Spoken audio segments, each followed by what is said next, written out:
नमस्कार प्यारे बच्चों, मैं विजय। बच्चों, आज हम लोग एब्स्ट्रैक्ट अलजेब्रा ग्रुप थ्योरी में यूनिट 4 में बहुत ही important theorem Cauchy theorem, Cauchy प्रमेय, परिमित समूह के लिए और अनआबिलियन ग्रुप अनाबिली समूह के लिए हम लोग देखने वाले हैं। आज जो थ्योरम बताने जा रहे हैं, 3-4 थ्योरम हैं। इनमें से 100% आपके एग्जाम में एक क्वेश्चन आना है और इसी के साथ ये यूनिट 4 समाप्त हो जाएगा। प्यारे बच्चों, इस यूनिट 4 में आप क्या कीजिएगा, पहला दूसरा लेक्चर आप प्लेलिस्ट में जाकर के देखिए। यदि बीएससी सेकेंड ईयर के एब्स्ट्रैक्ट अलजेब्रा के प्लेलिस्ट में नहीं मिलेगा तो आप BSc final abstract algebra playlist बना हुआ है, उसमें यूनिट पार्ट 1 और पार्ट 2 ऑटोमॉर्फिज्म ये उसमें दिया हुआ है और इस तरीके से ये यूनिट 4 पूरा कंप्लीट हो जाएगा। हमने यूनिट 5 भी कंप्लीट कर दिया प्यारे बच्चों, और इस तरीके से आपका एब्स्ट्रैक्ट अलजेब्रा का पूरा यूनिट आज कंप्लीट हो जाने वाला है। ठीक, अच्छे से आप एग्जाम दीजिएगा और प्रैक्टिस कीजिएगा। ठीक है प्यारे बच्चों, यदि हमारा क्लास अच्छा लगा है तो आप अपने दोस्तों को जरूर बताइए प्यारे बच्चों, और सब्सक्राइबर को बढ़ाइएगा ताकि आने वाले समय में जब बीएससी फाइनल में आप पहुंचेंगे तो आपको लाइव क्लास डिजिटल बोर्ड में मिल सके। ठीक है प्यारे बच्चों, इतना तो करेंगे ना, बिल्कुल करना ही पड़ेगा। ठीक है प्यारे बच्चों, तो चलिए आज की क्लास की शुरुआत करें, देखें क्या मिलता है। ये देखिएगा, ये पहला थ्योरम है। क्या दिया है, यदि जी कोटि पीएन का एक समूह है, जी कोटि पीएन कह रहे हैं, मतलब order of G is equal कितना हो गया, पी पावर एन, जहां पी एक अभाज्य संख्या है। अभाज्य संख्या क्या होता है, अभाज्य संख्या वह होता है बच्चों जो स्वयं से भाग जाता है और इकाई से भाग जाता है, दो ही चीज से भाग जाता है। एन एक धनपूर्णांक है, तब जी अवयव एक अतुच्छ केंद्र रखता है। अतुच्छ केंद्र मतलब क्या हो गया, यहां पर इसके अंदर है ना, ई के अलावा और भी एलिमेंट होते हैं, यानी ऐसा नहीं तुच्छ मतलब केवल ई होगा, अतुच्छ मतलब ये जो तत्समक दिख रहा है ना, उसके अलावा बहुत सारे इसके अंदर एलिमेंट है, अतुच्छ है। या इसी को पूछा जा सकता है, अभाज्य घातांक कोटि का एक समूह अवश्य ही अतुच्छ केंद्र रखता है। तो सबसे पहले हमने बताया है आपको, समूह का केंद्र जेड ऑफ जी क्या होता है, Z X is equal X Z, then Z belongs to Z of G, ये आप जानते हो। चलिए आइए देखें, शुरुआत करें बच्चों। मान लेते हैं ए बिलोंग्स टू जी है और एन ए जी का एक उपसमूह आपने प्रूव किया है,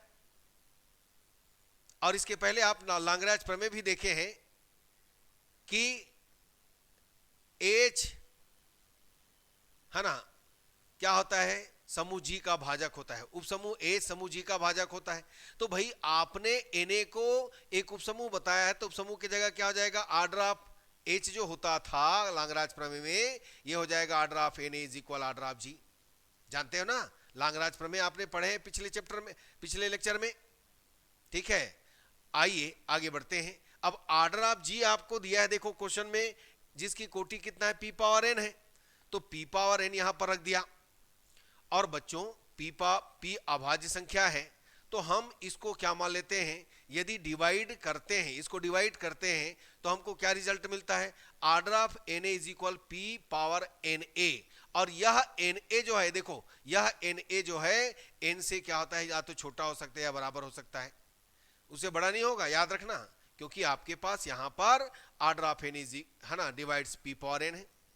यहां पर हमने मान लिया पी पावर एन ए, अर्थात ये माना गया कि N A is less than equal than N, यह एन ए इस एन से क्या है, छोटा या बराबर हो सकता है। ठीक, अब आगे बढ़िएगा, मान लेते हैं जेड जी, जेड जी के बारे में भी दिया है, जेड ऑफ जी, जी का एक केंद्र है, तब हम जानते हैं, हम प्रूव कर चुके हैं पहले, ए बिलोंग्स टू जेड ऑफ जी, पिछला वीडियो लेक्चर में देखिएगा। जब ऐसा होता है तो order of N is equal order of G हम प्रूव कर चुके हैं। ठीक है, order of N is equal order of G prove कर चुके हैं। और आर्डर ऑफ एन आपके पास कितना है, पी पावर एन है, और आर्डर ऑफ जी आपके पास कितना है, पी पावर एन है, P power N, sorry P power N, ये पी पावर एन ए और ये पी पावर एन, दोनों का आधार बराबर है तो घात भी बराबर हो जाएगा। अर्थात हमने पाया यदि a belongs to Z of G है तो N A is equal N है, ठीक है ना। और एन ए क्या है, ये देखिए आर्डर ऑफ एन ए है, ठीक है ना। अब आगे बढ़ते हैं, देखो हम मान लेते हैं बच्चों जेड ऑफ जी को क्या मान लेते हैं, Z, order of Z of G, इसके अंदर कितना एलिमेंट है, जेड, यह माना गया। तब जी का वर्ग समूह आपने सॉरी वर्ग समीकरण आपने पिछले लेक्चर में पढ़ा है, order of G is equal, है ना, इसकी दो संभावनाएं यहां पर देखिए, summation N A is less than equal than N, इसके हिसाब से लिए, ठीक है ना। वहां पर हम लिए थे A belongs to Z G और A not belongs to Z G, याद करो। तो summation N A is less than equal than N, order of G upon order of N A, वर्ग समीकरण, इसको दो पार्ट में डिवाइड किया गया। ये देखो N A is equal N किया गया और N A is less than N किया गया। अभी आपने देखा N A is equal N के लिए ए बिलोंग्स टू जी है, ये देखो अभी आपने पाया N A is equal N के लिए क्या है, A belongs to Z G है, ये तो आपने निकाला है, ये देखो यहां लिख दिया हूं साइड में। तो हम इस N A is equal N के लिए A belongs to Z G यहां पर राइट कर दिया। अब जब ऐसा A belongs to Z G आया तो आपने वर्ग समीकरण में देखा था ये दोनों आपस में क्या होते हैं, बराबर होते हैं, ऐसे भी यहां दिखाया देखो ये दोनों आपस में बराबर होते हैं ए बिलोंग्स टू जेड जी के लिए। तो जो दोनों आपस में बराबर है तो ये कट के क्या हो जाएगा, 1 हो जाएगा, और summation A belongs to Z G को हम directly order of Z G write कर सकते हैं। ये एज इट इज चल रहा है, देखो आर्डर ऑफ जी हमारे पास पी पावर एन है, order of N A P power N A है, ठीक। अब ये पी पावर कितना हो गया, एन हो गया, ठीक है बच्चों। और आर्डर ऑफ जेड जी को हम जेड माने हैं तो जेड रख दीजिएगा, ये देखिए आपने जेड रख दिया। अब इसको मान लीजिएगा समीकरण नंबर 1। अब यहां पर देखो चूंकि पी पावर एक्स का भाजक है सॉरी पी पावर एक्स का भाजक है, अतः p डिवाइड्स, ये देखो p divides p power n upon p power na, na is less then n, यह भी भाजक होगा इसका, है ना भाई, इसका भाजक है तो इसका भी भाजक होगा। हम इन दोनों को मिलाकर summation na is less then n p power n upon p power na right कर सकते हैं। अब देखो हमारे पास p divides p power n है और p divides summation na is less then n p power n upon p power na है, दोनों को घटाइएगा, माने समझो देखो 4 2 से भाग जा रहा है और 2 2 से भाग जा रहा है, दोनों ऊपर को मैं 4 - 2 करूं तो 2 से भाग जाएगा कि नहीं जाएगा, जाएगा। कहने का मतलब यही है, मतलब कोई भी एग्जांपल ले सकते हो। ये देखो p divides p power n, p divides summation na is less then p power n upon p power n - 1, तो इन दोनों को घटाइएगा तो घटाएंगे तो भी वह डिवाइड होगा p से, ठीक है बच्चों। अब समीकरण 1 में आओ वापस, ये देखो समीकरण 1 में वापस आए, इसको मैंने ट्रांसफर किया तो p power n minus summation na is less then p power n upon p power n है, इसके इक्वल z है, तो यहां पर p डिवाइड्स हम क्या करेंगे, z करेंगे, और p डिवाइड्स z मतलब p divides order of zg, ठीक है। चूंकि xe इज इक्वल ex, तब e बिलोंग्स टू zg, अर्थात z नॉट बिलोंग्स टू कितना, है ना, ये 0, z नॉट बिलोंग्स टू 0, यानी समझिए इसके अंदर, है ना, कोई ना कोई अवयव प्रेजेंट है, 0 नहीं हो सकता, अतः यह अवश्य ही p से विभाजित होने वाला एक धन पूर्णांक है। परंतु यहां पर 2 जो है न्यूनतम अभाज्य संख्या है, 2 3 5 ऐसा होता है ना, 2 सबसे छोटा होता है, इसलिए z का जो मान है 1 से क्या होगा, ग्रेटर होगा, ठीक है, 1 से क्या होगा, बड़ा होगा। और यह परिस्थिति मांग करेगी कि zg में e के अतिरिक्त एक अवयव अवश्य होना चाहिए, सबसे छोटा 2 है, अर्थात ये 1 से क्या होगा, यहां पर बड़ा होगा। और यह परिस्थिति मांग करती है कि e के अतिरिक्त इसके अंदर कोई ना कोई अवयव अवश्य है, अर्थात हम कहेंगे कि zg नॉट इज इक्वल कितना, e। यही प्रूव करना था प्यारे बच्चों, है ना, यही अतुच्छ, यानी e के अलावा इसके अंदर कोई ना कोई अवयव प्रेजेंट है, बिल्कुल ध्यान दीजिएगा। आइए आगे बढ़ते हैं, ये बहुत ही इंपॉर्टेंट थ्योरम है प्यारे बच्चों, कौशी का प्रमेय, परिमित समूह के लिए कौशी का प्रमेय बहुत इंपॉर्टेंट, और ये आपके एग्जाम में पूछे भी जाएंगे इस साल। मान लो जी एक परिमित आबेली समूह है और मान लो पी एक अभाज्य संख्या है। ध्यान दीजिएगा, यदि पी डिवाइड्स करता है ऑर्डर ऑफ जी, तब एक अवयव ए नॉट बिलोंग्स टू ई इस प्रकार है कि ए पावर एन इज इक्वल ई, ये हमको प्रूव करना है।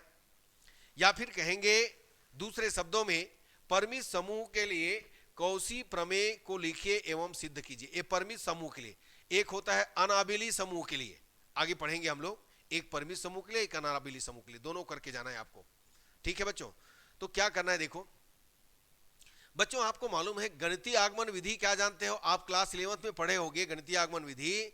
यदि कोई कथन n इज इक्वल 1 के लिए सत्य है तो n इज इक्वल m के लिए सत्य मान लिया जाता है, या n इज इक्वल k के लिए सत्य मान लिया जाता है, और n is equal k plus 1 के लिए सत्य सिद्ध कर देते हैं, तो हम कहते हैं कि प्रत्येक धन पूर्णांक के लिए वह कथन सत्य होता है। यह होता है गणितीय आगमन विधि। तो इस प्रमेय को सिद्ध करने के लिए गणितीय आगमन विधि का हम उपयोग करने वाले हैं। ठीक है, तो मान लो ऑर्डर ऑफ जी से कम कोटि के लिए, है ना, आबेली समूह के लिए यह प्रमेय क्या है? सत्य है। अब हमें केवल सिद्ध करना है परिणाम जी के लिए भी सत्य है। तो हमने क्या माना? Order of G is equal 1, इसके अंदर एक एलिमेंट है और वह कौन है? ई। तो इसके लिए तो प्रमेय सत्य है ना, इसके लिए प्रमेय सत्य है। अब हम देखते हैं कि यदि जी केवल विषम उपसमूह रखता है, अर्थात जी कोई उपसमूह एच नॉट इज इक्वल ई, है ना, नहीं रखता। ठीक है प्यारे बच्चों, तो इसके लिए क्या होने वाला देखिए, तब जी की कोटि अवश्य ही क्या होना चाहिए? अभाज्य होनी चाहिए। जी की कोटि क्या होनी चाहिए? अभाज्य होनी चाहिए। और हम जानते हैं कि भाज्य कोटि का प्रत्येक समूह एक उचित उपसमूह रखता है। क्या जानते हैं? भाज्य, देखो यहां पर क्या बोला, जी की कोटि अवश्य ही अभाज्य होनी चाहिए, बट हम जानते हैं कि भाज्य कोटि का प्रत्येक समूह एक उचित उपसमूह होता है। P एक अभाज्य संख्या दिया है आपको और P डिवाइड्स कर रहा है ऑर्डर ऑफ जी को, इसलिए यहां पर order of G is equal क्या होगा? P, यानी इसकी कोटि क्या हो गया? P हो गया। चूंकि अभाज्य कोटि का प्रत्येक उपसमूह चक्री होता है, आप चक्री समूह जब पढ़े थे वहां पर देखिएगा आपको मिलेगा प्रत्येक अभाज्य कोटि का प्रत्येक समूह उपसमूह क्या होता है? चक्री होता है। फलतः जी चक्री है। और चक्री के लिए आप क्या जानते हो? आप एक पूर्णांक घात के रूप में राइट करते हो कि नहीं करते हो? याद करो, यदि, है ना, चक्री समूह है जिसका जनक ए है तो हम उसको ए पावर एन के रूप में राइट कर सकते हैं, करते हैं ना। अब यहां पर देखेंगे फलतः जी का प्रत्येक अवयव ए नॉट बिलोंग्स टू ई, जी का एक क्या होगा? जनक होगा।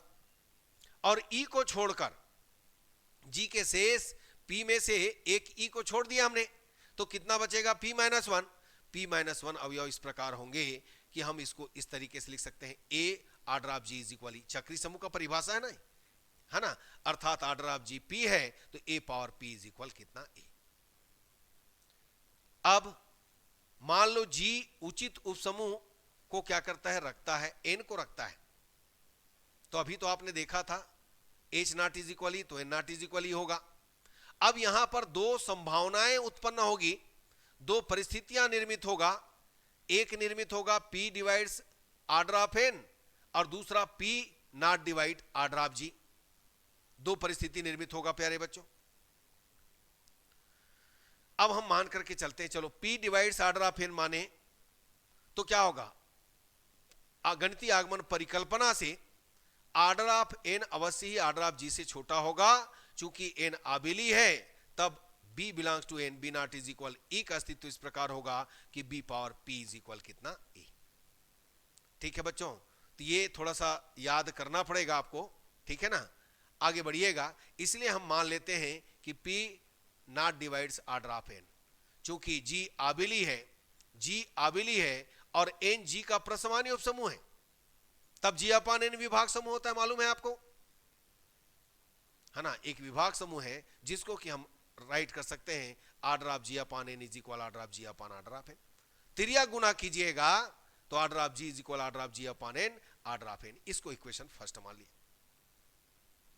अब चूंकि P divides order of G तथा P not divides order of N, तब यह समीकरण एक से हम क्या राइट करने वाले? देखो, P divides order of G upon N is less than order of G. क्यों? क्योंकि order of N is greater than कितना है? 1 है, ठीक है। और यहां पर ये देखिए, चूंकि जी आबेली समूह है और जी अपान एन आबेली है, जी आबेली है तो जी अपान एन आबेली है, आगमन परिकल्पना से एक अवयव एन बी। भाई जी अपान एन का अवयव क्या होता है? दक्षिण सहसमुच्चय, याद करो, दक्षिण सहसमुच्चय N B belongs to G upon N का अस्तित्व इस प्रकार है कि N B power R drop G. अब देखो इसको चक्री, देखो यहां पर बोला गया आबेली है और है ना, आपने देखा कि उधर चक्री समूह के बारे में, तो यहां पर चक्री के रूप में हम यदि दर्शाना चाहेंगे तो N B power R drop G is equal N G upon N का तत्समक अवयव अभी आपने देखा था, A power P is equal कितना ई, इस ढंग से देखा था कि नहीं देखा था, जिसका जनक कितना था? आर ड्रॉप जी था। इसका जनक कौन है? एन बी है, एन बी पावर पी। अब देखो मैं इसको अलग करूंगा तो एन बी पावर पी को N B N B N B N B बहुत बार करूंगा, तो इसको मैं लाइज कर सकता हूं एन बी पावर पी। क्यों भाई? एन एन एन एन, उसको एक बार एन लिखे, है ना, तो इस तरीके से हम इसको N B power N is equal N B not is equal कितना है? एन के बराबर नहीं है, एन बी तत्समक अवयव नहीं। यदि ऐसा परिस्थिति निर्मित होगा तो हम राइट करेंगे B power P belongs to कितना? एन। ठीक है, और लांगराज प्रमेय से फिर से हम इसको राइट कर सकते हैं जैसे कि पीछे राइट किए हो, B power P order of N is equal कितना? एन। आर्डर ऑफ एन क्या है आपके पास? ये देखो, order of N into P, ध्यान देना, हम यहां पर इस p को, ये देखो p को बाहर ले गए, into A power M into A power N, sorry A power M power N, A power M N, तो order of N into P. Order of N को अंदर करो, p को बाहर करो। अब b power order of N को हमने c माना तो c पावर कितना हो गया? p is equal e। अब हमें यह दर्शाना है कि c अभिष्ट अवयव है जो प्रमेय के परिमाण को क्या करेगा? संतुष्ट करेगा। तो हम यहां मान करके चलते हैं कि C not belongs to E, तथा यदि C इज इक्वल E तो B power order of N is equal कितना? C। अब C के जगह क्या रख देंगे? E, तो E रखेंगे तो क्या हो जाएगा? B power order of N is equal E, और आर्डर ऑफ एन हमारे पास कितना है? देखो इसको फिर से हम क्या राइट कर सकते हैं? B power order of N को N B power order of N is equal कितना? N E. फिर वापस वही आ गया, N B power order of, उल्टा किए ना, वापस कितना आया? एन। तो विभाग समूह जी अपान एन में order of N B is equal कितना है? एन है। ये कौन है? तत्समक, यानी हम इस पूरे को लिख सकते हैं एन बी पावर पी। ये देखो यहां पर पी रखेंगे तो ये आ जाएगा, है ना, एन। बल्कि हम जानते हैं, अभी देखे पीछे, P not divides order of N है, तो समीकरण 2 से हम इसको क्या राइट कर सकते हैं? एन बी इज इक्वल क्या राइट कर सकते हैं? बी राइट कर सकते हैं। और यदि ऐसा राइट करेंगे तो बी बिलोंग करेगा को एन को, और यह इस तथ्य का खंडन है क्योंकि आपने माना है बी नॉट बिलोंग्स टू कितना है? एन। ये देखो बी नॉट बिलोंग्स टू कितना है? एन है। ये देखो इस तथ्य का क्या है? खंडन है, जबकि यहां बी बिलोंग्स टू क्या है? एन आ रहा है, आपने तो उधर B not belongs to N write किया है। और इस तरीके से हम कहेंगे कि C not belongs to E is equal C power P is equal. इसी को हम राइट कर सकते हैं A not is equal A और A power P is equal कितना? ए। तो बच्चों इसको आपको थोड़ा सा प्रैक्टिस करना पड़ेगा, याद करना पड़ेगा, क्योंकि बहुत सारा इसके अंदर घुसा हुआ है ना। क्या क्या है भाई इसमें, है ना? समूह है, उपसमूह है, प्रसमान्य उपसमूह है, विभाग समूह है, लांगराज प्रमेय है, सब इसके अंदर आ गया है। तो भाई उसके लिए तो आपको याद करना पड़ेगा, बिना याद करे कुछ नहीं होना है। थोड़ा प्रैक्टिस कर लीजिएगा, आपको मालूम है कि ये आना है तो आपको क्या करना पड़ेगा? इसको प्रैक्टिस करना पड़ेगा, बार बार लिख करके याद करना पड़ेगा प्यारे बच्चों, ठीक? क्योंकि हर कॉन्सेप्ट को तो याद नहीं रहेगा, तो इसलिए इसको याद कर लीजिएगा। अब देखिए प्रमेय है अनआविली समूह के लिए कौशी प्रमेय। यदि जी एक परिमित समूह है, पी एक अभाज्य संख्या है तथा पी डिवाइड्स आर्डर ऑफ जी, तब जी कोटि पी का एक अवयव रखता है। अर्थात परिमित समूह के लिए कौशी प्रमेय को लिखिए एवं सिद्ध कीजिए, है ना। यहां पर हम कहेंगे परिमित अनाबिली समूह, यहां पर देगा अनआबिली समूह के लिए कौशी प्रमेय को लिखिए और सिद्ध कीजिए। तो सेम उसी ढंग से यह भी होगा बच्चों। मान लो जी एक परिमित समूह है, पी एक अभाज्य संख्या है तथा P divides order of G, तब एक अवयव A not belongs to E belongs to G, A power P is equal E के संतुष्ट करता है। अभी तो देखे थे आपने, है ना?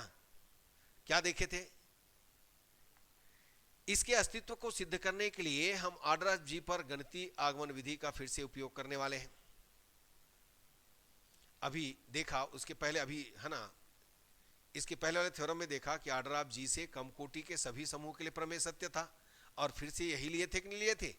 Order of G is equal 1 और जी इज इक्वल ई, तो प्रमेय स्वयं सिद्ध हो जाता है। सेम वैसी है कि नहीं? बिल्कुल है। अब मान लो एच जी का एक उचित उपसमूह है। उचित उपसमूह है तो दो परिस्थिति फिर निर्मित होगा, डिवाइड होगा, नॉट डिवाइड होगा। कैसे होगा? P divides order of H और P not divide order of H। अब मान लो G के एक उपसमूह H not is equal G, दोनों लगभग समान है, देखिए, का अस्तित्व इस प्रकार है कि P divides order of H, तो हम इसको राइट कर सकते हैं order of G, order of H is less than order of G। फलतः गणितीय आगमन द्वारा प्रमेय H के लिए क्या होगा? सत्य होगा। इसलिए सत्य है तो हम क्या लेकर के चलेंगे? एक अवयव A बिलोंग्स टू H का अस्तित्व इस प्रकार होगा कि order of G is equal P। परंतु हम जानते हैं बच्चों H सबसेट G है और A बिलोंग्स टू H है, तो अवश्य ही A बिलोंग्स टू G होगा। भाई H सबसेट G है, H G का उपसमुच्चय है, तो A बिलोंग्स टू भी G होगा, ठीक है ना। और इस तरीके से फलतः एक अवयव A not belongs to E belongs to G का अस्तित्व इस प्रकार होगा कि order of A is equal P। अब हम मान करके चलते हैं कि मान लो P not divides order of H, तो यहां पर फिर से क्या लेंगे? यदि ऐसा है तो मान लो ZG G का केंद्र है, तब वो G का वर्ग समीकरण बनाएंगे। आपने देखा है पिछले, है ना, प्रमेय में order of G is equal order of ZG plus summation A not belongs to ZG order of G upon order of NA। अब A not belongs to ZG मतलब NA not belongs to G, हम write कर सकते हैं इसको NA not belongs to G, है ना। अब यहां से चूंकि NA G का एक उपसमूह है और यदि A not belongs to ZG है तो स्पष्ट है कि NA not belongs to G होगा। फलतः हमारी अभिमान्यता कि P not divides order of NA या ऑर्डर ऑफ N जो भी है, यदि NA not is equal G है तब CA क्या होगा? ये आप पहले पढ़ चुके हो, order of G upon order of NA। तिरिया गुना कीजिएगा तो order of G is equal CA into order of NA पाइएगा। ये समीकरण नंबर कितना? 2 हुआ। अब चूंकि आपके पास P divides order of G है और दूसरा P not divides order of NA है, तो ऑर्डर ऑफ G के लिए हम क्या जानते हैं? P डिवाइड CA, और CA के लिए आपके पास अभी आपने देखा order of G upon order of NA, ठीक है ना। किसके लिए? A not is equal G के लिए। इसलिए हम कहेंगे कि P डिवाइड समेशन, ये पूरे को राइट करेंगे इसको NA not belongs to G order of G upon order of NA। अब बच्चों हमारे पास P divides order of G और दूसरा P डिवाइड्स ऑर्डर ऑफ, है ना, NA not belongs to G order of G upon order of N। दोनों को घटाइएगा तो क्या पाइएगा? दोनों को घटाएंगे तो भी वह डिवाइड होगा। और फिर से हम इसके लिए समीकरण 1 में जाएंगे, तो समीकरण 1 को ट्रांसफर कीजिएगा तो ये पाइए ऑर्डर ऑफ ZG, तो इसका P divides order of ZG हुआ। अतः ZG G का एक उचित उपसमूह इस प्रकार है कि P डिवाइड कर रहा है ऑर्डर ऑफ ZG को, परंतु हमारी अभिमान्यता से P G के किसी उचित उपसमूह की कोटि का भाजक नहीं है, इसलिए ZG G का एक उचित उपसमूह नहीं हो सकता। क्या बोला? P G के किसी उचित उपसमूह की कोटि का भाजक नहीं है, इसलिए ZG G का एक उचित उपसमूह नहीं हो सकता प्यारे बच्चों। और यह परिस्थिति हमें स्वीकारने के लिए बाध्य करती है कि एकमात्र संभावना हमारे पास शेष है, वह यह है कि ZG इज इक्वल G परंतु G आबेली है। और हम कौशी प्रमेय आबेली के लिए जानते हैं, परंतु आबेली समूह के लिए कौशी प्रमेय से हम जानते हैं कि A not belongs to E belongs to G का अस्तित्व इस प्रकार है कि power P is equal E। अभी आपने देखा था, परंतु P एक अभाज्य संख्या है और इसलिए order of A is equal P और order of A is equal P, तो यह प्रमेय की उत्पत्ति पूर्ण हो जाती है। ठीक है प्यारे बच्चों, तो बच्चों ये दोनों प्रमेय को आपको अच्छे से तैयारी करना है। दोनों प्रमेय इंपॉर्टेंट है, आपको याद तो करना पड़ेगा बच्चों, है ना, याद करना पड़ेगा, प्रैक्टिस करना पड़ेगा, बिना उसके हो ही नहीं सकता। थोड़ा समझना है और तैयारी करना है। दोनों में हमने वर्ग समीकरण, जी का वर्ग समीकरण लगाया है, देखिएगा 100% समझ में आएगा। ठीक है प्यारे बच्चों, तो इस तरीके से ये चैप्टर भी समाप्त हो गया और इस तरीके से एब्स्ट्रैक्ट अलजेब्रा का पूरा 5 यूनिट हमने कंप्लीट किया है। कोशिश किया है प्यारे बच्चों, है ना, आपको समझाने का ठीक है, तो चलिए आज का क्लास यहीं तक रखें। धन्यवाद, नमस्कार।